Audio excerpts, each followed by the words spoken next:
তো যখন আমরা ল্যান্ড করি ঢাকায়, তখন একটা পরিচিত দৃশ্য দেখা যায়। এই দৃশ্য বাংলাদেশের অন্য কোনো জায়গায় দেখা যায় না।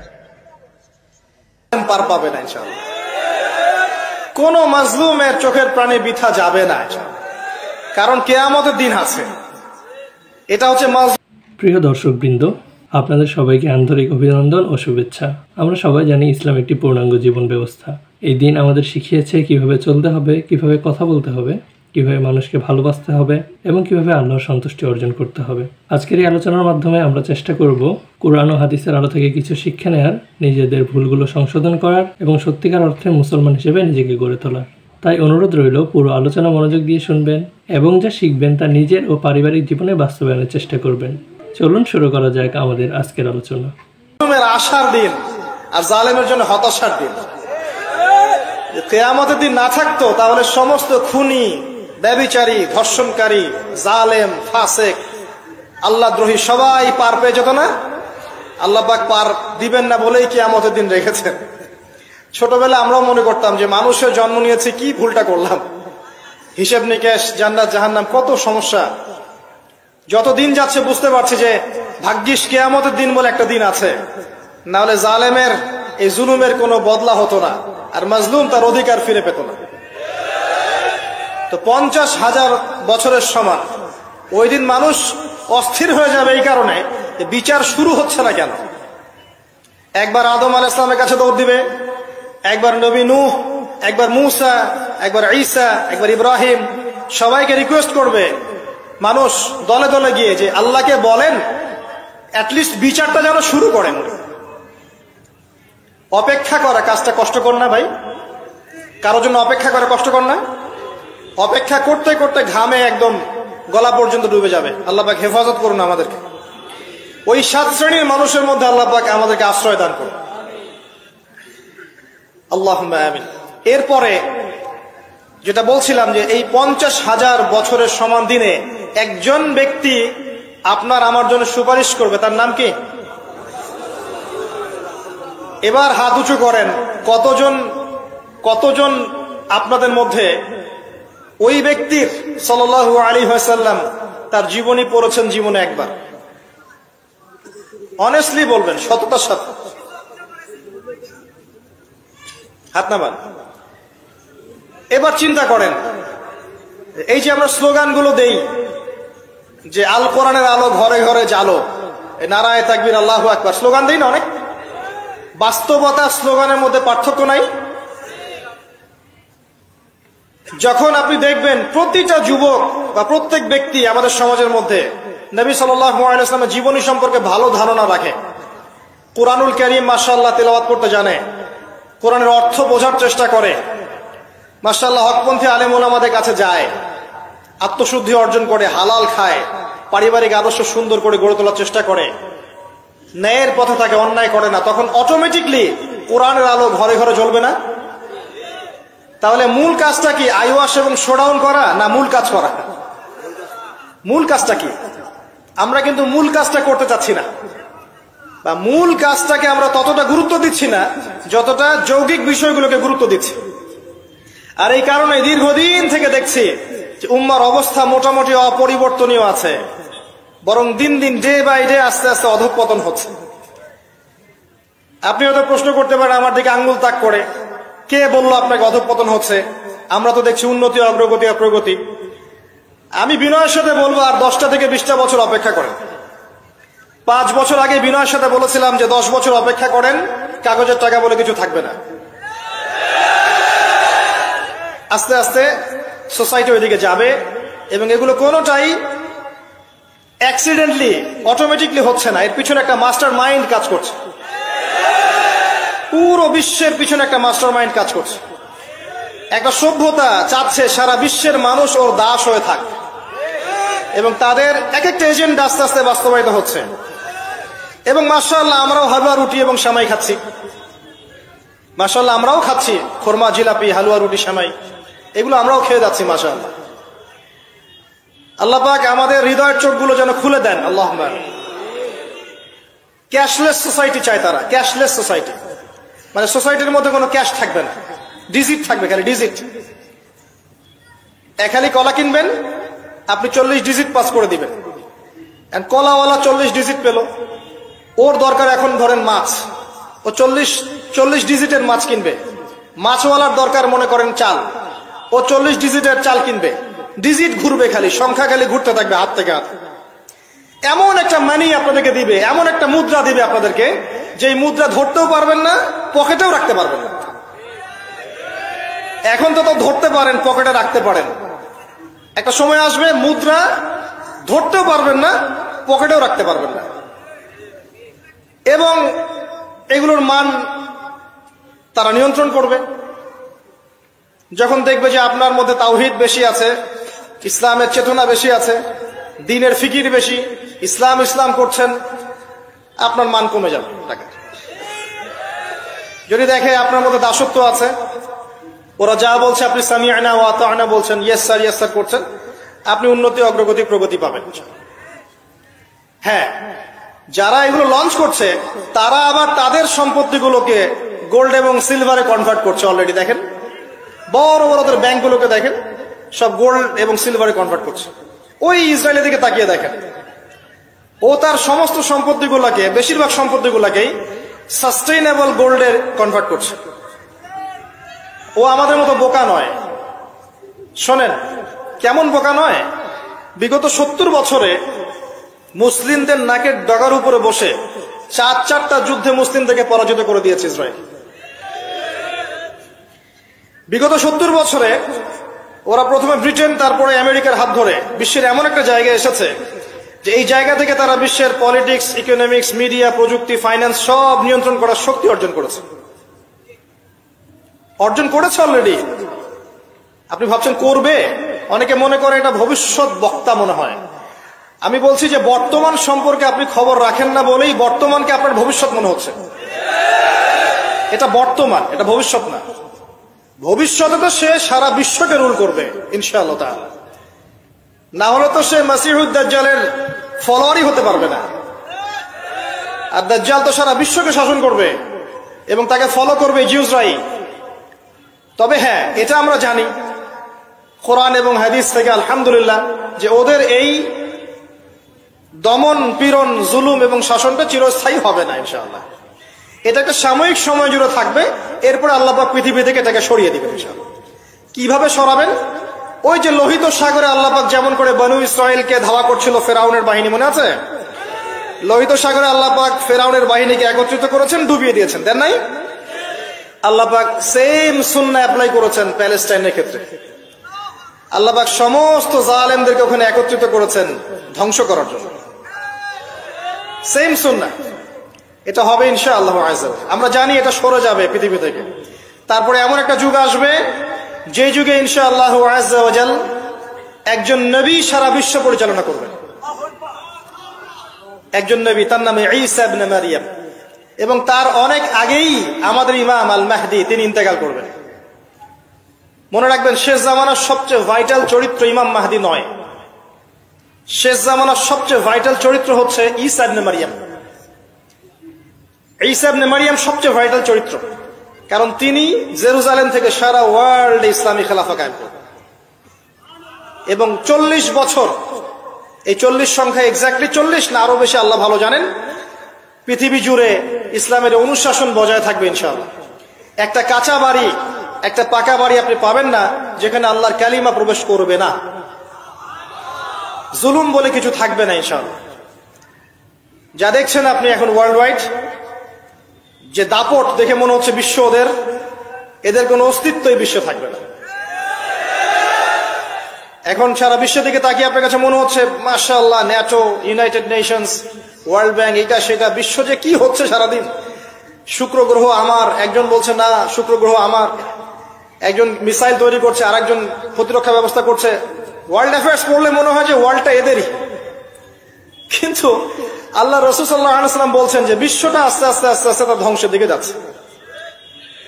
এইটা চিরস্থায়ী হবে না, এবং একে অপরের সাথে কলিউশন করে এরা শেষ হয়ে যাবে। মুসলিমদের উপর দমন পীড়ন যেমন বাড়বে, ঠিক একইভাবে আল্লাহ রাব্বুল আলামিন মুহাম্মদ সাল্লাল্লাহু আলাইহি ওয়াসাল্লামের বংশধরদের মধ্য থেকে একজন ইমামকে বের করে নিয়ে আসবেন। তিনি ইনশাআল্লাহ আযজা ওয়া জাল্লা মুসলিমদেরকে নিয়ে এই জুলুমের বিরুদ্ধে দাঁড়িয়ে যাবেন। পরে যখন মাসিহুদ দাজ্জাল বের হবে তাকে তিনি হত্যা করতে পারবেন না, কারণ তাকে এত বেশি ক্ষমতা দেওয়া হবে যে মুসলিমরা তার সাথে পেরে উঠবে না। তখন আল্লাহ পাক ঈসা ইবনে মারইয়ামকে পাঠাবেন, সবচেয়ে ভাইটাল ক্যারেক্টার, এবং তিনি এই প্যালেস্টাইনের বাবে লুদ নামক জায়গায় মাসিহুদ দাজ্জালকে হত্যা করবেন ইনশাআল্লাহ আযজা ওয়া জাল্লা। আমাদেরকে বিশ্ব নেতারা এখন বোঝায় যে বিশ্বের শেষ নাই, এই পৃথিবী জয় করার পর আমরা মঙ্গলে গিয়ে থাকবো, তারপর শুক্রে, তারপর শনিতে, তারপর বৃহস্পতিতে, তাই না? মাইন্ডসেটটা এমন তৈরি করেছে না? কিন্তু বাস্তবতা হচ্ছে এই মহাবিশ্বই ধ্বংস হয়ে যাবে। এই পৃথিবী তো ধ্বংস হবেই, মহাবিশ্ব ধ্বংস হয়ে যাবে। তবে পৃথিবী ধ্বংসের আগে আল্লাহ পাক ঈসা ইবনে মারইয়ামের হাতে সারা বিশ্বে ইসলামী খেলাফা কায়েম করবেন ইনশাআল্লাহ। মাঝখানে একটা সময় আপনাকে পার করতে হবে। কত বছর? ননসেন্স প্রশ্ন, যে ভাই কত বছর, 100, 200, 500, আল্লাহ ভালো জানেন, আমরা জানি না এবং জানার কথাও না। কেউ যদি বলে এত সাল, সে নিশ্চিত কাযযাব, একজন মিথ্যাবাদী। এবং এটা একটা অহেতুক কথা, এত সাল, এত বছর পর, এটা আমরা বলতে পারবো না। কিন্তু এতটুকু বলতে পারবো যে পৃথিবী চিরদিন এভাবে থাকবে না। ওয়ার্ল্ডে এখন যা দেখছেন এগুলো চিরস্থায়ী হবে না। আস্তে আস্তে আস্তে আস্তে রাত যত গভীর হবে, ভোর তত কাছাকাছি আসবে। এবং এই পুরো বৈশ্বিক জুলুম, ফাসাদ, আপনার জেনা, আপনার পর্নোগ্রাফি, আপনার মাদক, সুদ, জুলুম, অত্যাচারের মধ্যেও দেখবেন প্রত্যেকটা জায়গায় জায়গায় আল্লাহ পাক কিছু না কিছু আল্লাহর বান্দাকে রেখে দিবেন। এবং আমার বিশ্বাস তাদের বেশিরভাগই হবে যুবক শ্রেণী। এটা আমার মত, আল্লাহ ভালো জানেন, আমার মনে হয় যে বেশিরভাগই হবেন যুব সমাজ। এবং আমার কাছে একটা দলিল আছে কেন মনে হয়, কারণ আসহাবুল কাহফ যারা ছিলেন তারা যুবক ছিলেন। প্রত্যেক যুগে যুগে আসহাবুল কাহফ থাকবেন ইনশাআল্লাহ তাআলা। তাদের হাতেই আল্লাহ পাক ইনশাআল্লাহ তাআলা এই দিনটাকে আমানত হিসেবে রাখবেন। উলামায়ে কেরাম তাদেরকে এগিয়ে নিয়ে যাবে। আস্তে আস্তে দেখবেন পরবর্তী জেনারেশনের পতাকা তারা বহন করবে ইনশাআল্লাহ। এখন যে কথাগুলো বলতে এতগুলো কথা বললাম, যে যখন আল্লাহ পাক মহাবিশ্ব সৃষ্টি করেছেন 6 দিনে, তখন মানুষের কোনো অস্তিত্ব ছিল না। ছিল? কোনো অস্তিত্ব ছিল না, মানুষের অস্তিত্বই ছিল না। সূরা দাহর পড়েন 1 নম্বর আয়াত, আল্লাহ পাক বলছেন হাল আতা আলাল ইনসান হিনুম মিনাদ দাহরি লাম ইয়াকুন শাইআন মাযকুরা। মানুষের উপর একটা সময় চলে গেছে যখন মানুষ কোনো আলোচ্য বিষয় ছিল না।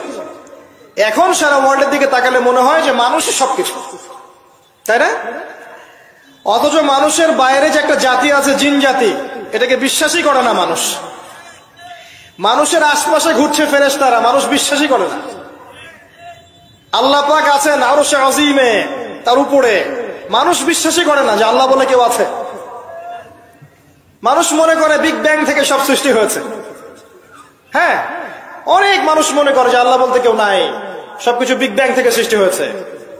অথচ আল্লাহ পাক কোরআনে বলেছেন আওয়ালাম ইয়ারাল্লাযীনা কাফারু, সূরা আম্বিয়া 30 নম্বর আয়াত, আন্নাস সামাওয়াতি ওয়াল আরদা কানাতা রাতকান ফাফাতাকনাহুমা। কাফেররা কি লক্ষ্য করে দেখে না এই মহাবিশ্ব এবং পৃথিবী একটা বিন্দুর মধ্যে ছিল, আমি এটাকে পৃথক করে দিয়েছি, পার্থক্য করে দিয়েছি। ওয়াজআলনা মিনাল মাই কুল্লা শাইইন হাই, প্রত্যেক জীবন্ত প্রাণীকে সৃষ্টি করেছি পানি দ্বারা। আফালা ইউমিনুন, এরপরেও কি তারা বিশ্বাস করবে না? যারা সায়েন্সের ছাত্র, নিউক্লিয়াস সম্পর্কে পড়ে দেখেন, সাইটোপ্লাজম সম্পর্কে পড়ে দেখেন, ওখানে কতটুকু পানি আছে, কত অংশ পানি আছে। আল কোরআন বৈজ্ঞানিক, সম্পূর্ণ বৈজ্ঞানিক, কিন্তু বিজ্ঞান কোরআনিক হতেই হবে জরুরি না। বিজ্ঞানের কোনটা সত্য কোনটা মিথ্যা এটা কোরআন দিয়ে মানদণ্ড হিসেবে যাচাই করা যাবে। কোরআনের কোনটা সত্য কোনটা মিথ্যা এটা বিজ্ঞান দিয়ে যাচাই করা যাবে না। আল্লাহ পাক সৃষ্টি করেছেন, এরপরে মানুষকে সৃষ্টি করে একা ছেড়ে দেননি। আল্লাহ পাক প্রথমে নাম শিখিয়েছেন, সমস্ত জ্ঞান শিখিয়েছেন কাকে? আদম আলাইহিস সালামকে। ওয়াল্লামা আদম আল আসমা কুল্লাহা, মহাবিশ্বের সমস্ত নাম আমি আদমকে শিখিয়েছি। সুবহানাল্লাহ। আমাদের পিতা আদম আলাইহিস সালামের ডিএনএ এর মধ্যে জ্ঞান ছিল, সমস্ত জ্ঞান ছিল যা আল্লাহ পাক শিখিয়েছেন। বাই ডিএনএ আমাদের মধ্যে জ্ঞানগুলো এসেছে, এমনি এমনি আসেনি। মানুষ একটা বুদ্ধিবৃত্তিক প্রাণী না? অটোমেটিকলি কি মানুষ জ্ঞান শিখে ফেলেছে? আল্লাহ এই জ্ঞান আদম আলাইহিস সালামকে শিখিয়েছেন। তার বংশধরদের মধ্যে জ্ঞান ছড়িয়ে পড়েছে। এরপর আল্লাহ পাক জান্নাতে রেখেছেন, শর্ত দিয়েছেন কি, ওয়ালা তাকরাবু ওয়ালা তাকরাবা হাযিহিশ শাজারা, তোমরা দুজন এই গাছের কাছে যাবে না। পরীক্ষা, গাছটার নাম কি? এটা হচ্ছে ওই প্রশ্নের মতো ঈসা আলাইহিস সালাম কবে আসবেন। গাছটার নাম কি? এটা ওই প্রশ্নের মতো যে দাজ্জালের আসল নাম কি হবে, ইমাম মাহদী কত সালে আসবেন। এগুলো ওই প্রশ্নের মতো যে ওই গাছটার নাম কি ছিল। প্রয়োজন নাই গাছের নামের আমার। গাছটা ছিল একটা টেস্ট, পরীক্ষা। গাছের কাছেও যেও না।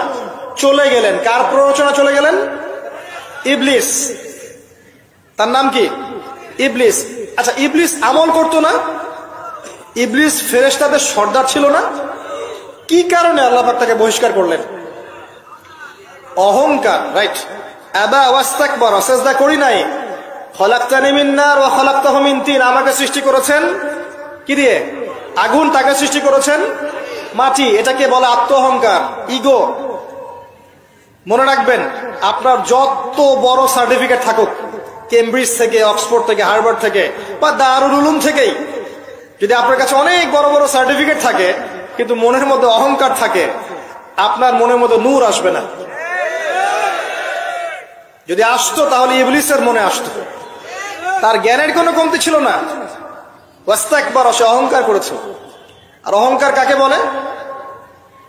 বাতারুন নাস বাতারুল হক ওয়া গামতুন নাস, সত্যকে প্রত্যাখ্যান করা এবং অন্যদেরকে ছোট করা, আন্ডার এস্টিমেট করা।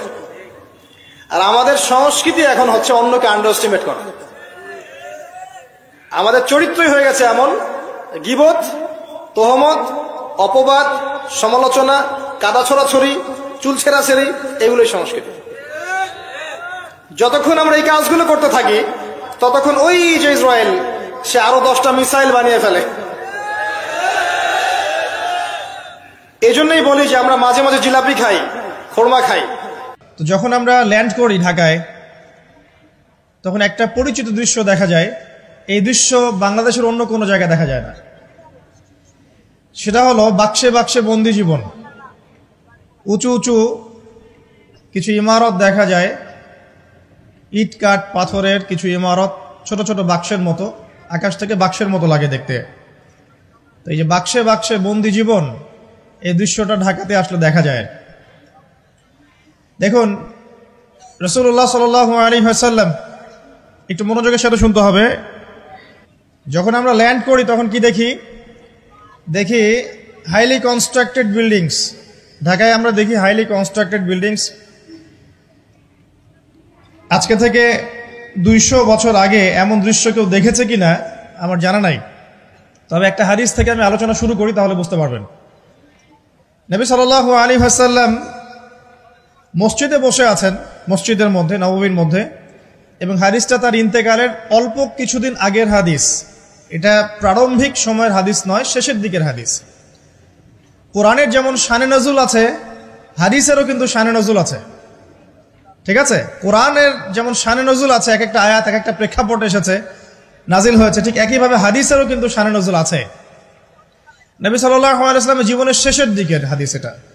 তিনি মসজিদে বসে আছেন, একজন ব্যক্তি মসজিদে প্রবেশ করলেন, শুভ্র সাদা কাপড় পরিহিত, ধবধবে সাদা, অতি উত্তম কাপড়, পরিচ্ছন্ন, প্রবেশ করলেন এবং রাসূল সাল্লাল্লাহু আলাইহি ওয়াসাল্লামের হাঁটুর সাথে হাঁটু লাগিয়ে বসলেন।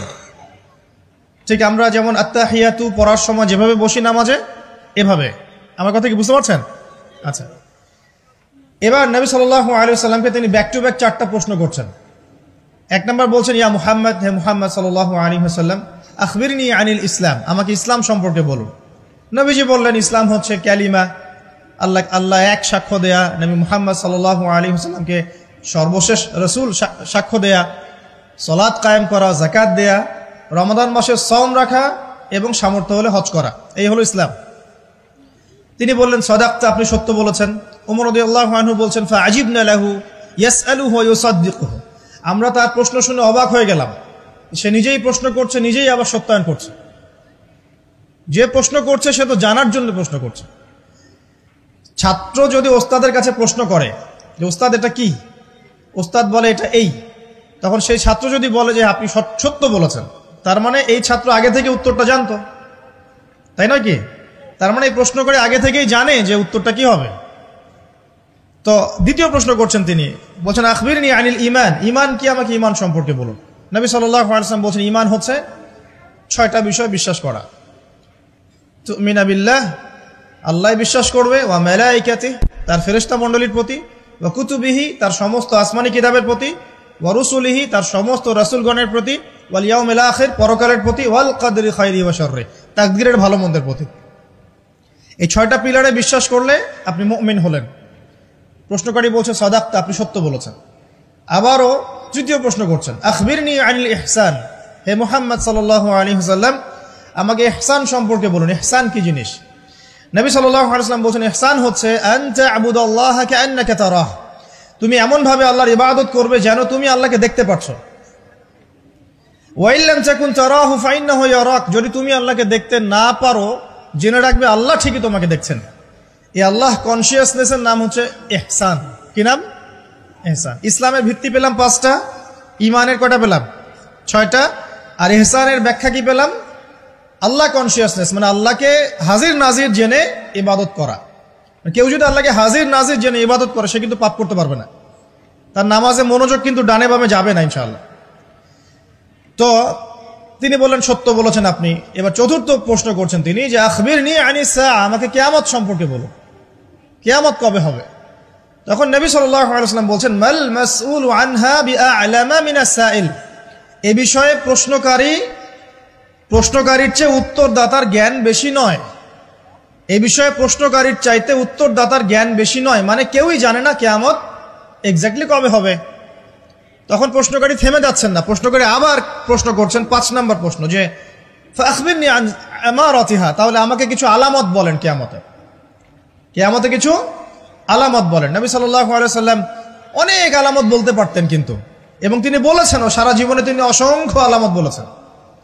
এবং আলামতগুলোকে 2 ভাগে ভাগ করা যায়, এগুলো বড় এবং কিছুগুলো হচ্ছে ছোট। যদিও বা সবগুলোই আলামত, তবে এটা হচ্ছে ফিকহের বিষয়, উসুলের বিষয়ের মধ্যে আমরা নিয়ে আসতে পারি যে বড় ছোট ভাগ করা যাচ্ছে, আলেম ওলামারা ভাগ করছেন। যাই হোক, 10টা বড় বড় আলামতের কথা বলা হয়েছে। এই 10টা না আসা পর্যন্ত কিয়ামত হবে না। মসিহুদ দাজ্জালের আগমন, নবী ঈসা ইবনে মারইয়ামের আগমন, ইয়াজুজ আর মাজুজ, দাব্বাতুল আরদ, জমিন থেকে প্রাণী বের হবে, ইয়েমেনের আগুন, 3টা বড় বড় ভূমিকম্প, পশ্চিম দিক থেকে সূর্যোদয়, এরকম 10টা আলামত বলা হয়েছে। এগুলো না হওয়া পর্যন্ত কিয়ামত হবে না। এগুলো এখনো হয়নি, এগুলোর কোনোটাই এখনো আসেনি। এগুলো বাদ দিয়ে যেগুলো আলামত সুগরা আমরা বলছি, ছোট ছোট, এগুলোর ম্যাক্সিমাম প্রায় 99% আমরা এখন দেখতে পারি। তবে দেখার জন্য চোখ লাগবে, আর চোখ বলতে শুধু বাইরের চোখকে বোঝাচ্ছি না, হৃদয়ের কলবের কি লাগবে? চোখ লাগবে। আমি আপনার কলবের চোখ দিয়ে আপনাকে শহরটাকে চেনাচ্ছি। আপনার এই হাদিসে নবী সাল্লাল্লাহু আলাইহি ওয়াসাল্লাম অনেকগুলো আলামত না বলে মাত্র 2টো আলামত বলেছেন। কয়টা? মাত্র 2টো। আমি বলছি জীবনের শেষের দিকের হাদিস, শেষ সময় তো আমরা বেশি নসিহত করতে যাবো, তাই না? মনে করেন আপনার পিতা মৃত্যুসজ্জায়, আল্লাহ না করুক, এখন তিনি আপনাকে ওসিয়ত করছেন যে বাবা এইটা করবা, এইটা করবা না, মায়ের যত্ন নিও, বোনদের যত্ন নিও, ইত্যাদি ইত্যাদি। তখন তার ওসিয়তগুলোকে আপনি কত গুরুত্বের সাথে গ্রহণ করবেন, এবং সেই সময় যত ইম্পর্টেন্ট কথা থাকবে সেগুলোই তো মানুষ বলবে, তাই নয় কি? সবচেয়ে ইম্পর্টেন্ট কথাগুলোই মানুষ বলবে। তো নবী সাল্লাল্লাহু আলাইহি ওয়াসাল্লাম এদিকে এসে মাত্র 2টো সাইনের কথা বলছেন। তার মধ্যে একটা হচ্ছে, ভালো করে শোনেন, তার মধ্যে একটা হচ্ছে আনতালিদাল আমাতু রাব্বাতুহা, যখন তুমি দেখবে, প্রশ্নকারীকে বলছে, যখন তুমি দেখবে যে দাসী তার মনিবকে জন্ম দিচ্ছে, দাসী তার মনিবকে জন্ম দিচ্ছে, মানে দাসী কিভাবে মনিবকে জন্ম দিতে পারে? দাসী কি মনিবকে জন্ম দিতে পারে? উত্তর, এখানে 3টা ব্যাখ্যা হতে পারে। কয়টা ব্যাখ্যা? 3টা। এছাড়াও আরো ব্যাখ্যা হতে পারে, হয়তো আল্লাহ পাক সেটা আমাদের জেহেনে হয়তো এখনো দেন নাই, হয়তো এমন কেউ আসবে পরবর্তী জেনারেশন, তারা হয়তো আরো ব্যাখ্যা করতে পারবে। তবে 3টা ব্যাখ্যা এখন পাওয়া যায়। 1 নাম্বার, দাসী তার মনিবকে জন্ম দিবে অর্থ হচ্ছে পিতা মাতার সাথে দাস দাসীর মতো আচরণ করা হবে। এবং এটাও কিন্তু কিয়ামতের আগের একটা বড় নিদর্শন যে পিতা মাতার সাথে দাস দাসীর মতো আচরণ করা হবে। এবং যেটা এখন হচ্ছে, আমরা দেখছি পিতা মাতার অধিকার তারা পাচ্ছে না, সন্তানদের হাতে নির্যাতনের শিকার হচ্ছে, বৃদ্ধাশ্রমে থাকতে হচ্ছে। সারা জীবন যে সন্তানকে বড় করলো, আজকে সেই সন্তান তার ওই যে কাফনের টাকা পর্যন্ত দিতে যাচ্ছে না, মারা গেছে লাশটা পর্যন্ত নিতে আসে না, এমন হচ্ছে না? এবং বস্তুবাদী শহরগুলোতে তো এটা বেশি। আর আমাদের শহরটা বস্তুবাদী না? তো আমাদের শহরে মানুষ বস্তুবাদী না? মানুষ বস্তুবাদী, কেউ অন্যের দিকে তাকানোর সময় নাই। এটা বোঝার জন্য আপনাকে ফ্লাইওভারে উঠতে হবে। ফ্লাইওভারে উঠে দাঁড়িয়ে থাকেন, দেখেন মানুষ ছুটছে নিজের চরকায় তেল দেওয়ার জন্য, কারো দিকে তাকানোর সময় নাই। এই সকাল থেকে শুরু হয়, রাত একদম 3টা-4টা পর্যন্ত এটা চলছে, সারাদিন 24/7। উদ্দেশ্য কি? দুনিয়া। অল্প কিছু মানুষের বাইরে আছে যাদের উদ্দেশ্য আখেরাত, বেশিরভাগের উদ্দেশ্য কি? দুনিয়া। বাড়ি, গাড়ি, টাকা, জমি জমা, স্ট্যাটাস, দ্যাটস অল। মানে মানুষের এই কনসেপ্টটাকে বলা হয় মেটেরিয়ালিজম। কি বলে? মেটেরিয়ালিজম মানে বস্তুবাদিতা। কি বলে? কথা বলেন। বস্তুবাদিতা। এই বস্তুবাদী সভ্যতা কারা ছিল? ওই যে পশ্চিমারা, ইউরোপিয়ান সিভিলাইজেশন, এরা সবাইকে বস্তুবাদিতা শিখিয়েছে। মুমিনের চিন্তা থাকে পরকাল কেন্দ্রিক, যে কাজে পরকালের স্বার্থ আছে আমি সেই কাজ করব, যেই কাজে পরকালের স্বার্থ নাই আমি করব না। এটা মুমিনের চিন্তা। আর কাফের মুশরিক, বেদিন, ফাসেক, মুনাফিকদের চিন্তা হচ্ছে যেখানে দুনিয়ার স্বার্থ ওখানে থাকবো, দুনিয়ার স্বার্থ নাই থাকবো না। এই যে দুনিয়ার স্বার্থে মানুষের সারাটা জীবন ক্ষয় করে দেয়া, এর নাম বস্তুবাদিতা, মেটেরিয়ালিজম বলে এটাকে। যাই হোক, আমাদের শহরের বেশিরভাগ মানুষ কি বস্তুবাদী না? এখন সবাই দেখবেন, আমি বুঝাচ্ছি, আমি যতটা পারছি সহজ করার চেষ্টা করছি। ম্যাক্সিমাম আমাদের শহরের মানুষ এখন বস্তুবাদী। সবার চিন্তা একটাই, দুনিয়া, দুনিয়া আর দুনিয়া। যে দুনিয়া সম্পর্কে নবী সাল্লাল্লাহু আলাইহি ওয়াসাল্লাম বলেছেন, একটু শোনেন। যে মনে করেন এটা একটা মহাসাগর, নবী সাল্লাল্লাহু আলাইহি ওয়াসাল্লাম বলছেন এখানে একটা আঙ্গুল ঢুকিয়ে দাও, দিয়ে বের করো। এই আঙ্গুলে যতটুকু পানি আছে এটা দুনিয়া, আর এই পুরো মহাসাগরে যত পানি আছে এটা পরকাল। একদিন সাহাবীদেরকে নিয়ে নবী যাচ্ছেন সাল্লাল্লাহু আলাইহি ওয়াসাল্লাম, একটা মৃত গাধা বা বকরির বাচ্চা পড়ে আছে, মৃত গাধা বকরির বাচ্চা। সাহাবীদেরকে বলছেন, হে আমার সাহাবীরা, তোমরা কি এই বকরির বাচ্চাটাকে 1 দিরহামের বিনিময়ে কিনতে চাও? কিসের বিনিময়ে? 1 দিরহাম। দিরহাম কি জিনিস সেটা পরে বোঝাবো ইনশাআল্লাহ, ওইগুলো এখন বুঝবেন না। দিরহাম কি জিনিস ওটা পরে বুঝবেন। দিরহাম থাকলে আর রিজার্ভ কমতো না। দিরহাম থাকতো যদি কোনো কান্ট্রি, রিজার্ভ আর কমতো না। রিজার্ভ কমে ডলারের ভিত্তিতে, আর ডলার হচ্ছে এখন সারা ওয়ার্ল্ডের ডমিনেটিং কারেন্সি, ওটাকে হার্ড কারেন্সি বলে। মানে আপনি তেল কিনতে চান, 1 কোটি টাকা ব্রিফকেসে নিয়ে আমাদের আবু ধাবিতে চলে যান, গিয়ে শেখদেরকে বলেন যে আমাকে 1 কোটি টাকার তেল দেন, 1 ফোঁটাও তেল দিবেন আপনাকে, দিবে না। যতক্ষণ আপনি ওই টাকাটাকে ডলারে কনভার্ট করবেন তারপর দিবেন, আপনাকে তখন সুন্দর মতো তেল দিবে। এই dollar petrol, dollar petrol, petrol ছাড়া ডলার এক্সচেঞ্জ নাই। এটা হচ্ছে পেট্রো ডলার মনিটরিং সিস্টেম। এবং এটা নিয়ে কথা বললে আবার এক শ্রেণীর ঘুমটাওয়ালা শায়েখ আছে, বলবে খারেজি হয়ে গেছে। যাই হোক, এটা একটা জুলুম। কিরকম জুলুম? যে আপনি আপনার ইকোনমিক পুরো ব্যালেন্সটাকে ডলারের মানদণ্ডে যাচাই করতে হবে। আপনি যতই সমৃদ্ধশালী হন না কেন, আপনি ওই হার্ড কারেন্সিকে টেক্কা দিতে পারবেন না। আপনার কাছে গোল্ড আছে, মনে করেন সোনা, এখন সোনাটাকে আপনি যে ভাঙাবেন, ভাঙিয়ে যে মানে কান্ট্রির অন্যান্য ডেভেলপমেন্টের কাজে লাগাবেন, তার জন্য ডলারের সিঁড়ি পার হয়ে যেতে হবে আপনাকে। অথচ এই দিনার এবং দিরহাম রাসূল সাল্লাল্লাহু আলাইহি ওয়াসাল্লামের যুগের কারেন্সি ছিল, দিনার দিরহাম, যার ইন্ট্রিনসিক ভ্যালু বা অন্তর্নিহিত মান কখনো কমে যাবে না। দেখাচ্ছি, দাঁড়ান, আমি এমনি এমনি করে কথা বলি না।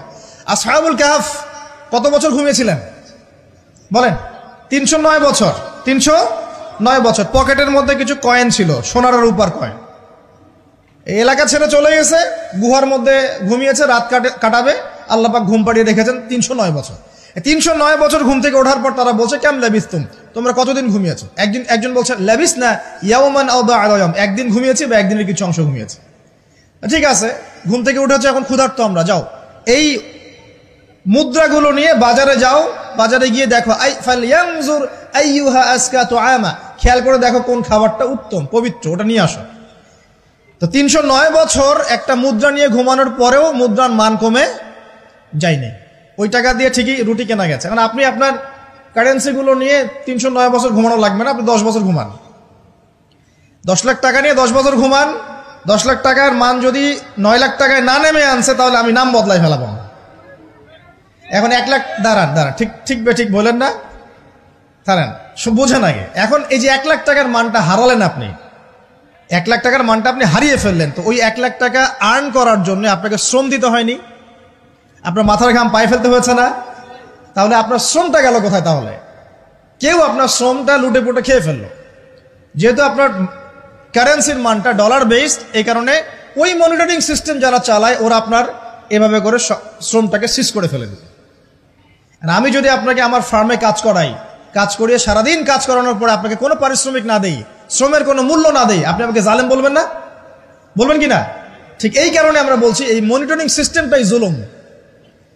আর নবীজি বলছে দিনারের কথা বলছেন, দিরহামের কথা বলছেন। এটা যদি আপনার পকেটে থাকতো 309 বছর কেন 1000 বছর পর উঠলে ওটার মান সেটাই থাকবে, কমতো না। এই হলো ইসলামিক কারেন্সি। এটা নিয়ে কথা বললে আবার এক শ্রেণীর ঘুমটাওয়ালা শায়েখ আছে, কিছু সত্য কথা ওরা হজম করতে পারে না। তখন দেখা যায় যে একটা ফতোয়া দিবে, এ খারেজি হয়ে গেছে, ফাইজলামি পাইছে আর কি। কে খারেজি একটু বলে নেই। খারেজি আকীদাটা কি আসলে? খারেজি আকীদা হচ্ছে কোনো ব্যক্তি অন্য কোনো মুসলমানকে যদি কবিরা গুনাহ করার কারণে কাফের মনে করে। কথা বোঝেন? আপনি সুদ খেয়েছেন বা ঘুষ খেয়েছেন বা জেনা করেছেন, এগুলো কবিরা গুনাহ। এখন আমি যদি বলি যে সুদ ঘুষ জেনা করার কারণে আপনি কাফের হয়ে গেছেন, আপনাকে হত্যা করা জায়েজ, তাহলে আমি খারেজি। বুঝতে পারছেন কথা? কিন্তু আমি কি কখনো এরকম করে কথা বলেছি? এই যে মনিটরিং সিস্টেম নিয়ে কথা বললাম, এর সাথে কবিরা গুনার কি সম্পর্ক আর খাওয়ারিজমের কি সম্পর্ক? আবার কোনো কোনো ক্ষেত্রে দেখা যায় যে পলিটিক্যাল সমালোচনা করলে খারেজি টাইটেল দিয়ে দিবে। ওই যে বললাম আমাদের শেখদের কাছে যান মিডল ইস্টের, গিয়ে আপনি দেন, টাকা দেন, তেল দিবে না, ডলার না দিলে বলবে এই যে এন্টি মিডল ইস্ট কথা বলেছে, অতএব সে খারেজি হয়ে গেছে। আমি আপনাকে একটা এক্সাম্পল দিই, শোনেন, বোঝেন কথাগুলো বোঝেন। ইয়াজিদের নাম শুনেছেন? ইয়াজিদ ভালো শাসক ছিল না খারাপ শাসক ছিল? তার আমলে হুসাইন রাদিয়াল্লাহু আনহু শাহাদাতের ঘটনা ঘটেছে, হাররার যুদ্ধ ঘটেছে, সে মদিনা আক্রমণ করেছে, মক্কাও আক্রমণ করেছিল, ম্যাসাকার করেছে। বহু সাহাবী তার এই শাসন মেনে নেয় নাই। তার মধ্যে একজন হচ্ছে আব্দুল্লাহ বিন জুবাইর রাদিয়াল্লাহু আনহু, জুবাইর ইবনে আওয়াম রাদিয়াল্লাহু আনহু ছেলে। তার অনুসারী অনেক সাহাবী ছিলেন। আর আমাকে বলেন, ইয়াজিদ যখন মক্কা মদিনা আক্রমণ করছিল বা তার সেনাবাহিনীরা যখন ইমাম হুসাইনকে কারবালার প্রান্তরে শাহাদত দিচ্ছে বা আক্রমণ করছে তার সপরিবারে, এখন যে সাহাবীরা তার